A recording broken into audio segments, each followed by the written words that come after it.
News కి స్వాగతం. సమర్థవంతంగా శాంతి భద్రత ఇవ్వాలనేది తెలుగుదేశం పార్టీ లక్ష్యం. తొలి ఏకాదశి పండుగ రోజు హత్య జరగడం చాలా బాధాకరం. వ్యక్తిగత కారణాలను శవరాజకీయాలు ఏ విధంగా చేస్తారు మీరు? ఈరోజు ప్రజలందరికీ ఒక విజ్ఞప్తి చేస్తున్నాం. తెలుగుదేశం ప్రభుత్వం అధికారంలోకి వచ్చింది. ముఖ్యమంత్రి చంద్రబాబు నాయుడు గారు ఈరోజు రాష్ట్రంలో ఎక్కడ కూడా శాంతి పద్ధతులకి విఘాతం కలగకూడదు, సమర్థవంతంగా శాంతి పద్ధతులు ఇవ్వాలనేది ఈరోజు తెలుగుదేశం ప్రభుత్వం యొక్క లక్ష్యం.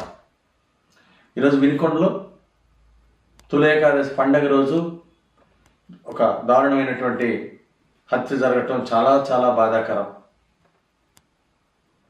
దీనికి కారణం గతంలో హత్య చేసినటువంటి జిలాని, అలాగే చనిపోయినటువంటి వ్యక్తి ఇద్దరు వైఎస్ఆర్ పార్టీలో తిరిగినటువంటి వాళ్ళు,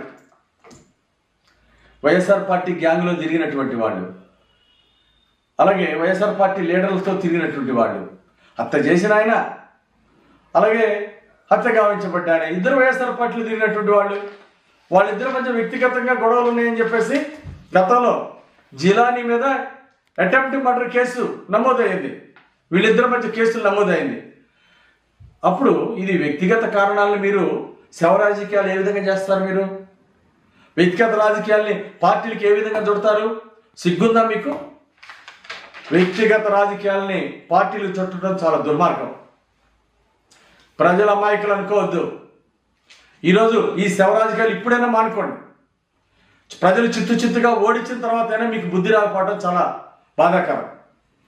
గతంలో బాబాయ్ హత్యని మీరు ఎట్లయితే దుష్ప్రచారం చేశారో, ఈరోజు మీ పార్టీ కార్యకర్తలు హత్య చేసినా అది తెలుగుదేశం పార్టీ మీద బురద జల్లటం, శవ రాజకీయాలు చేయటం, ఇది ఎంతవరకు సమంజసం అని అడుగుతున్నాను నేను.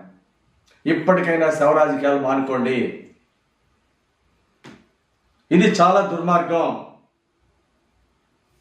సిగ్గుపడాలి. ఇలాంటి శవ రాజకీయాలు చేయడానికి చాలా సిగ్గుపడాలా. ఏది ఏమైనా సరే ఇలాంటి హత్య జరగడం చాలా బాధాకరం. దీన్ని కఠినంగా వ్యవహరిస్తుంది తెలుగుదేశం ప్రభుత్వం.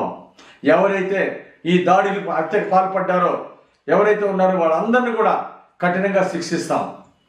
అధికారులకు ఆదేశించడం జరిగింది. ఈ హత్య నేరంలో ఎవరెవరికైతే సంబంధం ఉందో వాళ్ళందరి మీద కఠినంగా వ్యవహరించాలి, అందరిని అరెస్ట్ చేయాలి, కఠినంగా శిక్షించాలని చెప్పేసి మేము ఎస్పీని కోరాం. ఎస్పీ గారు కూడా నిష్పక్షపాతంగా ఈ కేసులో వ్యవహరిస్తున్నారు. పాత గొడవలు ఓ పార్టీలో వైఎస్ఆర్ పార్టీలో ఇద్దరు పనిచేసినటువంటి వాళ్ళు, అలాంటిది తెలుగుదేశం పార్టీకి చుడతారా? శవ రాజకీయాలు చేస్తారా? ఇది చాలా సిగ్గుసేటు.